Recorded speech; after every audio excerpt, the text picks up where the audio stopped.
नमस्कार, स्वागत है आपका भारत का राज्य व्यवस्था घटना चक्र पुनर्विलोकन एमसीक्यू सीरीज में।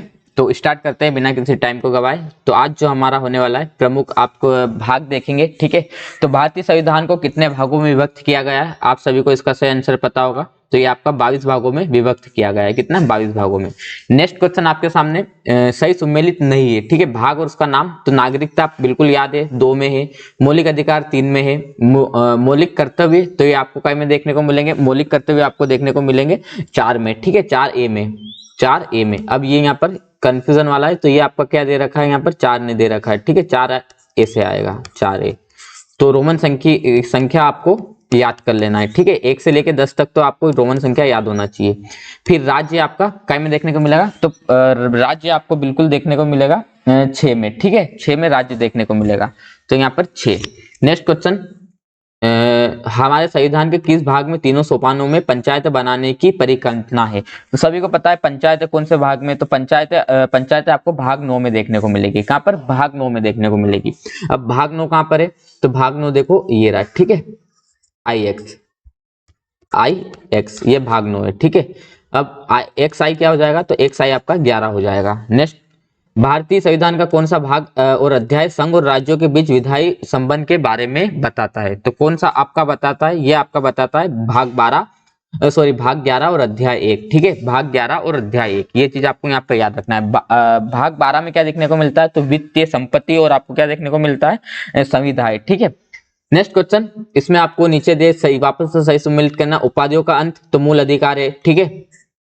ग्राम पंचायतों का गठन कहां पर बात की गई है? ग्राम पंचायत गठन की। मौलिक कर्तव्य में अपने राज्य के नीति निर्देशक तत्व में बात की गई है, A, B। फिर 6 वर्ष से 14 वर्ष तक के बालक प्रतिपालक के लिए शिक्षा के अवसर प्रदान करना, तो ये कहां पर बोला गया है? आपका मौलिक कर्तव्य में। इंडिया अर्थात भारत का संघ, ये हो जाएगा आपका 2, ठीक है। तो इसका आपको सही आंसर देखने को क्या मिलेगा? तो सही आंसर आपको यहाँ पर B हो जाएगा।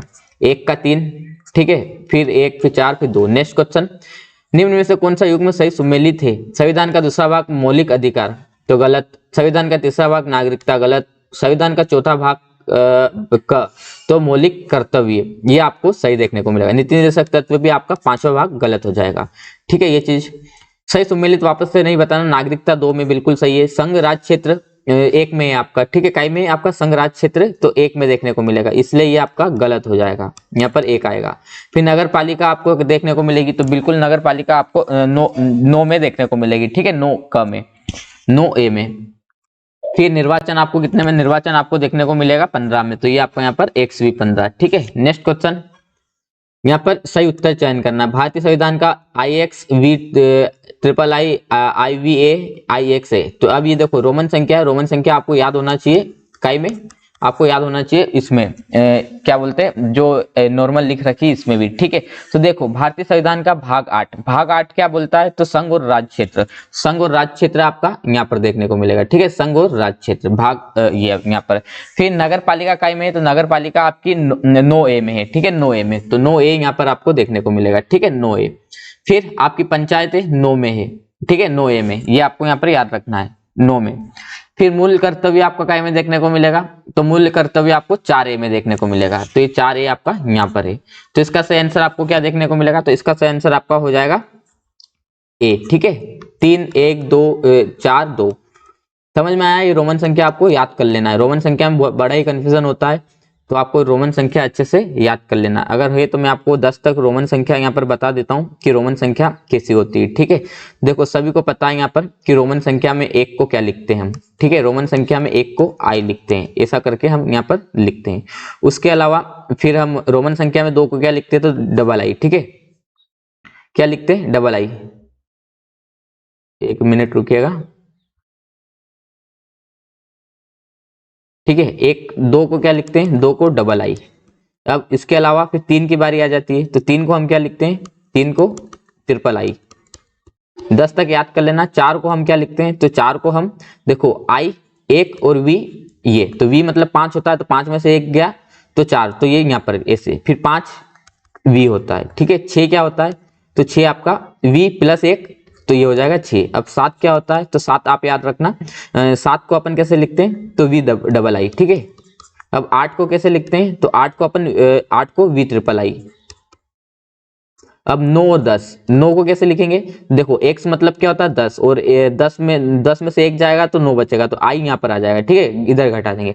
अब 10, तो 10 कैसे हो जाएगा, x हो जाएगा। अब 11 की बात आएगी, तो 11 मतलब 10 और 1, तो x और 1 कितना होता है, i 1, तो ये 11 हो जाएगा, ठीक है। ऐसे आपको यहाँ पर संख्या बनाना है। फिर 12, तो 10 और 2 कितने होते हैं 12, तो x डबल आ जाएगा। ये चीज आपको यहाँ पर रोमन संख्या में याद कर लेना है। नेक्स्ट, भारतीय निम्न में से कौन भारतीय संविधान के अंतर्गत सही सम्मिलित नहीं है, पंचायत भाग 9 में बिल्कुल से, नगर पालिका भाग 9 क में, सरकारी समिति 9 ख में। उसके बाद आपको क्या देखने को मिलेगा, उसके बाद आपको अधिकरण भाग 10 में देखने को नहीं मिलेगा, ठीक है। अधिकरण आपको कौन से भाग में देखने को मिलता है, तो अधिकरण आपको याद रखना है 14 क में, ठीक है, 14 क में आपका अधिकरण होता है। ये चीज आपको यहाँ पर याद रखना है। नेक्स्ट क्वेश्चन, संविधान के किस भाग में पंचायती राज व्यवस्था का प्रावधान है, तो अभी अपन ने देखा पंचायती राज 10 में 9 में, ठीक है, 10 में नहीं 9 में है। 10 में क्या है आपका, तो अनुसूचित जाति और जनजाति क्षेत्र 9 में हो जाएगा। अभी मैंने 9 बताया था, 10 और 1 जाएगा तो ये, ठीक है। फिर पंचायती राज 9 में, एमपीपीएससी का पूछा हुआ प्रश्न, जल्दी जल्दी प्रश्न कर रहे हैं क्योंकि हमको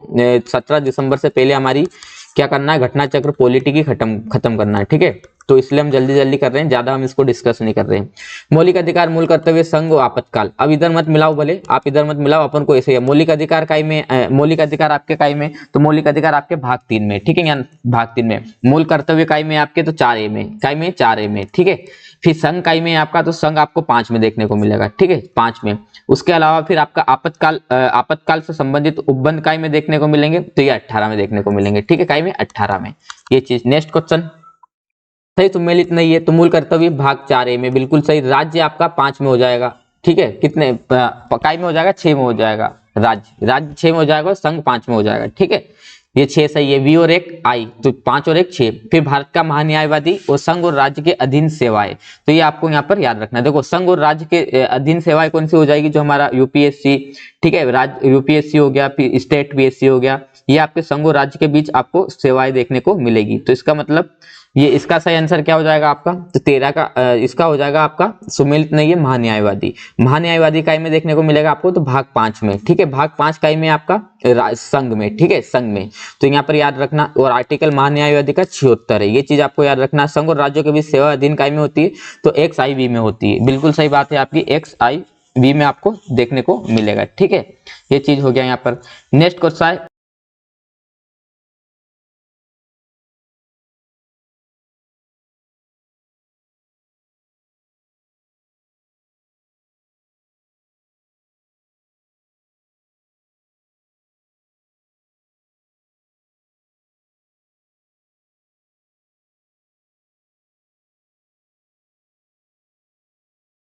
संघ और राज्य के अधीन सेवा है, आर्टिकल आपको याद रखना है, तो ये क्या हो जाएगा, संघ और राज्यों के अधीन सेवाएं, तो हाँ बिल्कुल 14 में हो जाएगा, ठीक है, काय में हो जाएगा, 14 में हो जाएगा, ये चीज आपको यहाँ पर याद रखना है, काय में हो जाएगा, 14 में हो जाएगा, ठीक है। नेक्स्ट, चयन उत्तर कीजिए। संविधान का भाग XV, ठीक है, XVI, XVVI, फिर XVVII। तो अब देखो सबसे पहले आपातकाल अपन को पता है 18 में, राजभाषा काय में आपकी, तो राजभाषा आपकी 17 में, ठीक है, 17 में। फिर संविधान का भाग 3 कुछ वर्गों के लिए विशेष उपबंध काय में आपके, तो 16 में है, ठीक है। उसके अलावा फिर संविधान का भाग निर्वाचन काय में आपका, तो 15 में, ठीक है, 15 में। तो ये चीज आपको यहाँ पे याद रखना है, यहाँ नीचे आप मिला लेना कुट। फिर भाग 16 काय से संबंधित है, तो भाग 16 आपका हो जाएगा कुछ वर्गों के लिए विशेष उपबंध से। प्रशासनिक अधिकरण से नहीं होगा, अखिल भारतीय सेवा से भी नहीं होगा, वित्तीय आयोग से भी नहीं होगा। अब नेक्स्ट अपन अनुसूचियों पे आ जाते हैं। भारत के संविधान में कुल कितनी अनुसूचियां है, तो 12 आपकी अनुसूचियां आपको देखने को मिलेगी, कितनी, 12 अनुसूचियां आपको टोटल देखने को मिलेगी अपने भारतीय संविधान में, ठीक है। नेक्स्ट क्वेश्चन, भारतीय संविधान में कितनी अनुसूचियां है, तो 12 अनुसूचियां आपको देखने को मिलेगी। फिर वापस से विचार करना, भारत के संविधान में 22 भाग है, गलत, 390 आर्टिकल है, ठीक है, इसको मान सकते हैं 1 मिनट, लेकिन नीचे अपन देखेंगे उसके बाद इसको सही लगाएंगे। भारतीय संविधान 9वीं 10वीं 11वीं और 12वीं अनुसूची संविधान संशोधन के माध्यम से जुड़ गई। 2 तो बिल्कुल सही है, 3 तो बिल्कुल सही है आपका, ठीक है, 3 तो आपका बिल्कुल यहाँ पर सही हो जाएगा। अब दिक्कत कहाँ आ रही है अपने को, 2 में, 2 में अपन को कंफ्यूजन हो रहा है कि ये सही है या नहीं है, ठीक है। तो इसके लिए हमको क्या याद रखना है, तो देखो 394 करीब संविधान में अनुच्छेद थे, ठीक है, ये चीज आपको याद रखना है। एक तो हो ही नहीं सकता, ये तो कट गया, ये भी कट गया, केवल 3, ये आपका सही है, ठीक है। केवल 2 तो हो नहीं सकता, इसलिए आपका क्या हो जाएगा, केवल 3 हो जाएगा।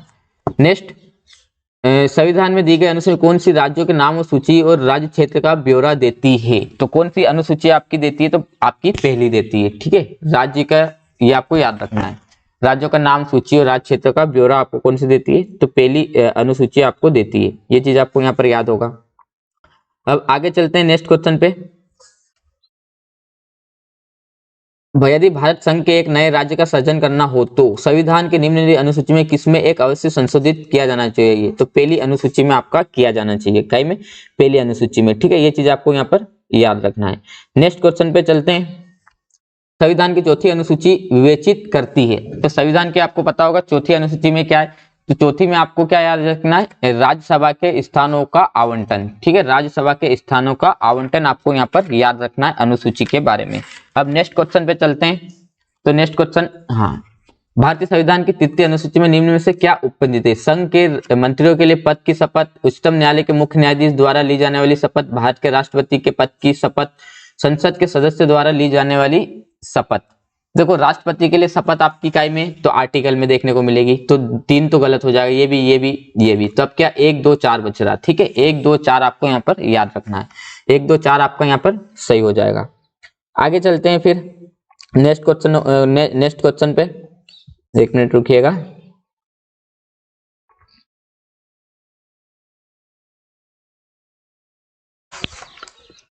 हाँ, इसमें भी अपन को बताना चतुर्थ, षष्टम, अष्टम, नवम। तो भूमि सुधार 9, तो 1 का ए, ठीक है। तो ये आपका सही हो जाएगा, ठीक है। आपको याद रखना है, सॉरी, डी का ए, डी का ए नहीं होगा, डी का ए। तो यहाँ पर आपको देखने को मिलेगा 2, अभी भी अपना दूर नहीं हुआ।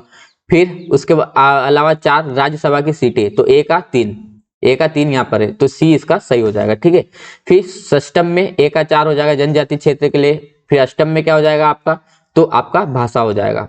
नेक्स्ट, ये अपन को सही बताना है। 7वीं में क्या है आपका?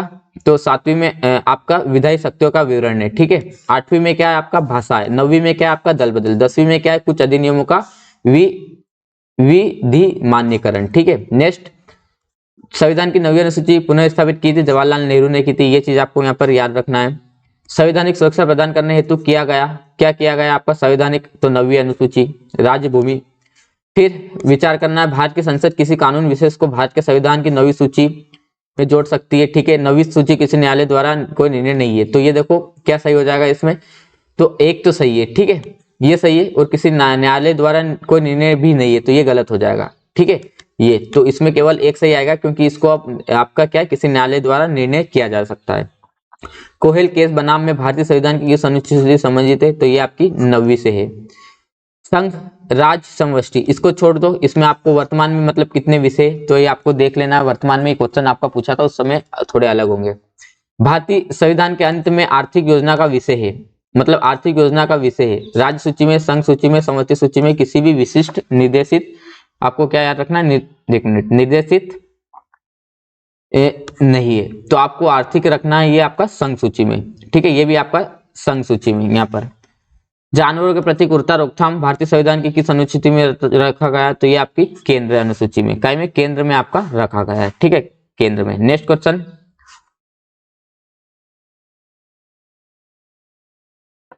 पुलिस का कौन सा समवर्ती सूची है? तो ये पुलिस आपका मतलब पुलिस है, ठीक है। समवर्ती सूची में क्या आता है? ये तो राज्य हो गया, रेडियो टेलीविजन, विदेशी मामले, आपराधिक मामले, तो ये आपके आ जाएंगे राज्य और टेलीविजन।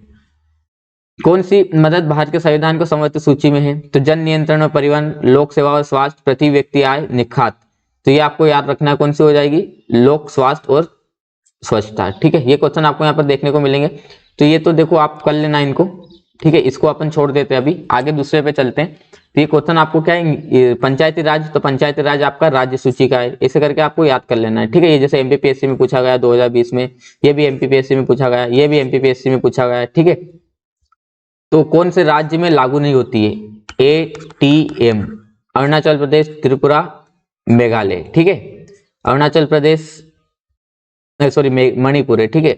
हाँ, एटीएम, एटीएम, अरुणाचल प्रदेश या असम, टी से त्रिपुरा, एम से मेघालय, ठीक है। मेघालय, मणिपुर में लागू नहीं होती है ये वाली सूची। नेक्स्ट, इसमें आपको याद रखना है।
ठीक है, हम तो अब स्टार्ट करते हैं क्या, प्रस्तावना। ठीक है, प्रस्तावना से प्रश्न स्टार्ट कर रहे हैं हमने। तो पहला प्रश्न आपको यहाँ पर दे रखा है, यूपीएससी ने पूछा हुआ है कि हम भारत के लोक सुधार को संपूर्ण पूरी, यहाँ पर आपका क्या लिख रखा है कि पूरी प्रस्तावना लिख रखी है, ये कब आपकी अंगीकृत की गई थी, तो ये आपकी 26 नवंबर 1949 को की गई थी। नेक्स्ट क्वेश्चन देख लो, क्वेश्चन आपको 26/1/2050 को सही संवैधानिक वस्तु क्या थी जो संविधान लागू किया गया, तो क्या थी आपकी, ये आपको यहाँ पर याद रखना है। ठीक है, ये प्रश्न थोड़ा घुमाव फिरा है, तो ये पूछ रहा है कि सही संवैधानिक वस्तु मतलब क्या थी। ये तो आपको 42 संविधान संशोधन हुआ था, उसमें जोड़ा गया था, लेकिन उससे पहले क्या, संपूर्ण प्रभुत्व संपन्न लोकतंत्रात्मक गणराज्य बनाने के लिए। ठीक है, ये आपको सी यहाँ पर ध्यान रखना है। फिर 26 जनवरी 1950 को भारतीय वास्तविक संविधान, तो ये आपको क्या, अभी संपूर्ण प्रभुत्व संपन्न लोकतंत्रात्मक गणराज्य बनाना, ये बी यहाँ पर सही हो जाएगा। भारत के संविधान के निर्माताओं का मत निम्न में से किससे प्रतिबिंबित करता है, तो उद्देशिका में आपका करता है, काय में करता है, उद्देशिका में। भारत के संविधान की प्रस्तावना में कितने प्रकार के न्याय, स्वतंत्रता, समानता एवं भ्रत की उसी क्रम में उल्लेख किया गया है, तो कितने प्रकार का किया गया है आपका, तो ये आपको याद रखना है। देखो 3 प्रकार की आपकी क्या है, 3 प्रकार का आपका न्याय है, सामाजिक, आर्थिक, राजनीतिक न्याय। 5 प्रकार की क्या है आपकी, तो पांच प्रकार की आपकी स्वतंत्रता है, सामाजिक, आर्थिक, राजनीतिक न्याय, फिर विचार, अभिव्यक्ति, उपासना, स्वतंत्रता की। ठीक है, ये फिर 2 प्रकार की आपको क्या देखने को मिलेगी, तो 2 प्रकार की समानता, सामाजिक और आर्थिक समानता। ठीक है, सामाजिक और आर्थिक समानता। 1 प्रकार की आपको भ्रातृत्व देखने को मिलेगा, तो ये आपको यहाँ पर याद रखना है। नेक्स्ट, भारतीय संविधान में प्रस्तावना में समाजवादी शब्द 42वें संविधान 1976 द्वारा जोड़ा गया। ठीक है, ये चीज आपको यहाँ पर याद रखना है। 42वें संविधान में क्या जोड़ा गया आपका माध्यम से, तो प्रस्तावना में जोड़ा गया था संप्रभुता, व्यक्ति की गरिमा, समाजवाद, पंथ निरपेक्ष, निजता। तो आपको ये याद रखना है कि इसमें जोड़ा गया था समाजवाद और पंथ निरपेक्ष। कौन धर्मनिरपेक्ष राज्य वर्णित करता है, तो ये आपके संविधान की प्रस्तावना करती है। कौन सा शब्द 1975 में भारतीय संविधान की प्रस्तावना में सम्मिलित नहीं था, तो आपकी कौन सा आपका सम्मिलित नहीं था इसमें, बंधुत्व, संप्रभु, समानता या अखंडता, तो ये आपका अखंडता नहीं था। ठीक है, ये चीज आपको यहाँ पर याद रखना है। ये 42वें संविधान संशोधन 1976 में जोड़ा गया। 42वें संविधान संशोधन में जोड़ा गया, क्या क्या जोड़ा गया आपका, तो आपको पता होगा इसमें क्या क्या जोड़ा गया। तो देखो क्या क्या जोड़ा गया था, तो समाजवाद जोड़ा गया, ठीक है, और पंथ निरपेक्ष, ग्राम स्वराज नहीं जोड़ा गया, संपूर्ण प्रभु संपन्न नहीं जोड़ा गया।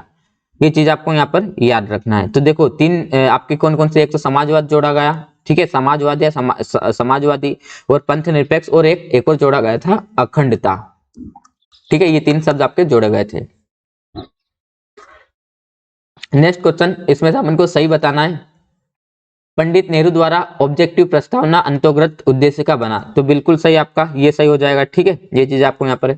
फिर इसकी प्राकृतिक न्याय योग्य नहीं है, तो न्याय योग्य है। ठीक है, ये चीज आपको यहाँ पर याद रखना है, क्या है कि न्याय योग्य है।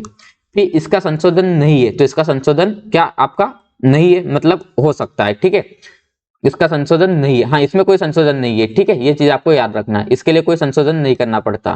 फिर संविधान की विशिष्ट प्रावधान को यह रद्द नहीं कर सकता, तो बिल्कुल सही हो जाएगा, ये रद्द नहीं कर सकता। ये चीज आपको यहाँ पर याद रखना है। अब पंडित नेहरू ने 13 दिसंबर को, आपको याद आएगा 1946 को, आपकी क्या उद्देश्य प्रस्तावना आपका किया था। ठीक है, अंतर्गत। नेक्स्ट क्वेश्चन, संविधान की प्रस्तावना का विधिक स्वरूप क्या है, तो विधिक स्वरूप क्या है आपका, ये लागू नहीं किया जा सकता, ये चीज याद रखना। फिर भारतीय संविधान की प्रस्तावना में समाजवादी शब्द संशोधन, तो 42 संविधान। फिर कथन और कारण है, ये देखो, भारत एक संपूर्ण प्रभुत्व संपन्न समाजवादी धर्मनिरपेक्ष लोकतंत्र गणराज्य है। बिल्कुल। कारण क्या बता रहा है, 42वें संविधान संशोधन 1976 द्वारा संपूर्ण प्रभुत्व संपन्न लोकतंत्रात्मक गणराज्य के स्थान पर प्रतिस्थापित किया गया। तो इसमें आपको क्या देखने को मिलेगा, तो देखो इसमें कथन और कारण वाले जब आते हैं ना, तो आपको इसमें थोड़ा सा कॉमन सेंस लगाना पड़ता है। तो देखो ये बोल रहा है संपूर्ण प्रभुत्व संपन्न धर्मनिरपेक्ष, बिल्कुल सही है। किसके कारण 42 संविधान संशोधन जोड़ा गया था, उसके कारण आपका ये समाजवादी और धर्मनिरपेक्ष इसमें जुड़ा था। तो ए आर सही, दोनों सही है, और आर एक ही सही व्याख्या करता है। लौकिक सार्वभौमिकता है, क्योंकि संविधान की प्रस्तावना आरंभ होती है जनता के, ठीक है, हम भारत के लोगों से, इसलिए आपको क्या सार्वभौमिकता है, ये चीज आपको यहाँ पर याद रखना है। नेक्स्ट क्वेश्चन, हम भारत के लोग शब्दों का प्रयोग भारतीय संविधान में प्रस्तावना में हुआ। एमपीपीएससी में प्रश्न पूछा गया। सभी व्यक्ति पूर्णतः और समान रूप से मानव, ये सिद्धांत जाना जाता है। तो ये सिद्धांत कौन सा होता है आपका, तो सार्वभौमिक होता है। ठीक है, सार्वभौमिक। कहीं भी चले जाओगे आप दुनिया में, तो आपको वहां पर सभी व्यक्ति पूर्णतः समान और समान रूप से क्या होते हैं, मानव होते हैं। कहीं आप भारत में रह रहे हो, ठीक है, ये भारत है, मान लो ये भारत है, तो यहाँ पे जितने व्यक्ति क्या है, सब है, मानव है। अब आप यहाँ से अफ्रीका में चले जाओगे, ठीक है, अफ्रीका में गए और वहां पर क्या है, तो वहां पर भी क्या होंगे, सभी व्यक्ति मानव होंगे। वहां का कोई व्यक्ति जानवर तो हो नहीं सकता, ठीक है, इसलिए ये क्या है, सार्वभौमिकता है ये वाला। भारत के संदर्भ में निम्न कौन सा धर्मनिरपेक्ष शब्द का सही भाव व्यक्त करता है, तो कौन सा करता है आपका, तो भारत के धर्म के आने के, ये गलत हो जाएगा। भारतीयों को धार्मिक स्वतंत्रता प्राप्त है, भारतीयों को धार्मिक स्वतंत्रता प्राप्त है, तो बिल्कुल आपका गलत हो जाएगा। ठीक है, भारतीयों को धार्मिक स्वतंत्रता प्राप्त है। धर्म पालन व्यक्ति की इच्छा पर निर्भर है, बिल्कुल सही है। ठीक है, और भारत के राज्य का कोई धर्म नहीं है, तो ये बिल्कुल सर हो जाएगा। ठीक है, देखो भारत के अनेक धर्म है, ये बात भी सही है। धर्म की स्वतंत्रता प्राप्त करता है, ये भी सही है। धर्मानुपालन व्यक्ति पर इच्छा निर्भर करता है, ये भी सही है। लेकिन धर्मनिरपेक्ष का सही व्याख्या कौन करता है, तो भारत का जो है उसके राज्य का कोई धर्म नहीं है, ये सही व्याख्या करता है। ठीक है, ये चीज यहाँ पे याद रखना। कौन सा शब्द भारतीय संविधान की प्रस्तावना में उल्लेखित नहीं है, तो संघ नहीं है। ठीक है, कौन सा शब्द भारतीय, ये भी आपका कौन सा नहीं है, लोक कल्याण नहीं है। MPPSC, UPPSC. फिर भारतीय संविधान की प्रस्तावना में निम्न में से किस स्वतंत्रता का वर्णन नहीं है, विचार प्रकट करने की, विश्वास की, आर्थिक, तो आर्थिक की नहीं है, ये चीज याद रखना। ये भी एमपीपीएससी में पूछा गया प्रश्न है। ठीक है, फिर संविधान की प्रस्तावना के बारे में कौन सा कथन सही है, तो कौन सा कथन आपका सही हो जाएगा प्रस्तावना के बारे में। देखो क्या क्या प्रश्न है हमारे पास यहाँ पर प्रस्तावना से संबंधित। तो पहला है समाजवादी धर्मनिरपेक्ष 1950 में लागू अंग नहीं थे, तो बिल्कुल सही बात है, ये आपका लागू नहीं था। फिर उसके बाद उक्त शब्द 1977 में संशोधन द्वारा जोड़ा गया, उक्त शब्द 85 में संशोधन द्वारा जोड़ा गया, उक्त शब्द संविधान की प्रस्तावना का अंग नहीं है, तो ये तीनों आपके क्या हो जाएंगे, कथन सही नहीं होंगे। ठीक है, 42 संविधान संशोधन 1976 में जोड़े गए थे, और 50 में जब लागू हुए थे ये अंग नहीं थे, तो ये सही है। कौन सा भाग आत्मा कहलाता है, तो उद्देशिका। ठीक है, ये चीज आपको याद रखना, संविधान की आत्मा उद्देशिका, और संविधान का कौन सा आर्टिकल है जो आत्मा कहलाता है, तो आर्टिकल 32। फिर अपन को देखना है भारतीय संविधान की प्रस्तावना को हमारे संप्रभु प्रजातांत्रिक गणतंत्र की जन्म कुंडली किसने कहा है, तो ये किसने कहा था आपका, तो ये कहा था आपका के.एम. मुंशी ने, ये चीज आपको यहाँ पर याद रखना है। फिर पवित्र दस्तावेज किसने कहा था, तो ये कहा था आपका बी.आर. अम्बेडकर ने। फिर किस विवाद के फैसले में सर्वोच्च न्यायालय ने सर्वप्रथम घोषित किया कि उद्देश्य का संविधान का हिस्सा नहीं है, तो ये कहा था आपका बेरुवारी मामले में। ठीक है, याद रखना, बेरुवाली यूनियन वाद में कहा था 1960 में कि संविधान का भाग नहीं है। ठीक है, फिर प्रस्तावना में जिन आदेशों उद्देश्यों की रूपरेखा दी गई, व्याख्या की गई। मूल अधिकारों के अध्याय में राज्य के नीति निर्देशक सिद्धांतों में मूल अधिकार और राज्य के नीति निर्देशक एवं मौलिक कर्तव्य संविधान के पाठ में कहीं भी नहीं, तो ये चीज कहां पर दे रखी है आपकी, मूल अधिकार, राज्य के नीति निर्देशक सिद्धांत और मौलिक कर्तव्य के अध्याय में। ठीक है, जो आपकी प्रस्तावना में सामाजिक, आर्थिक, राजनीतिक न्याय की बात कर रखी है, विचार अभिव्यक्ति स्वतंत्रता की बात कर रखी है, भातृत्व की बात कर रखी है। ठीक है, ये सब आपको कहां पर मूल अधिकार में देखेंगे, डीपीएसपी में देखेंगे, मूल कर्तव्य में देखेंगे।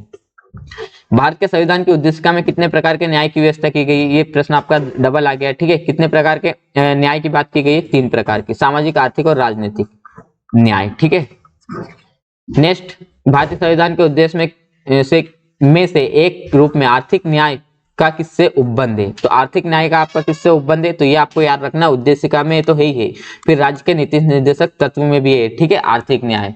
फिर संविधान की उद्देशिका, इसके बारे में अपन को देखना है, सही मतलब क्या देखना है इसमें, हाँ सही बताना होगा उद्देशिका क्या है। देखो संविधान का भाग है बिल्कुल सही, किंतु विधिक प्रभाव नहीं रखता, ये चीज आपको यहाँ पर याद रखना है, ठीक है। फिर संविधान का भाग नहीं है और कोई विधिक प्रभाव नहीं रखता, संविधान का भाग है वैसा ही विधिक प्रभाव रखती है जैसा उसका कोई अन्य भाग, संविधान का भाग है किंतु उसके अन्य भागों से स्वतंत्र होकर इसका कोई विधिक प्रभाव नहीं है। तो संविधान का भाग है बिल्कुल सही बात है, लेकिन वह अन्य भागों से स्वतंत्र है, ठीक है, होकर क्या उसका विधिक प्रभाव नहीं है, ये चीज यहाँ पर सही हो जाएगा। ठीक है, ये प्रश्न हमारे यहाँ पर खत्म होते हैं काय के, तो ये प्रस्तावना से संबंधित खत्म होते हैं। अब नेक्स्ट हमारा शुरू क्या हो जाता है, तो इसको हम नेक्स्ट वाले वीडियो में देखेंगे। तो ये हमारा नेक्स्ट वीडियो होगा शासन प्रणाली, ठीक है, शासन प्रणाली, शासन प्रणाली होगा, तो इसको हम देख लेंगे।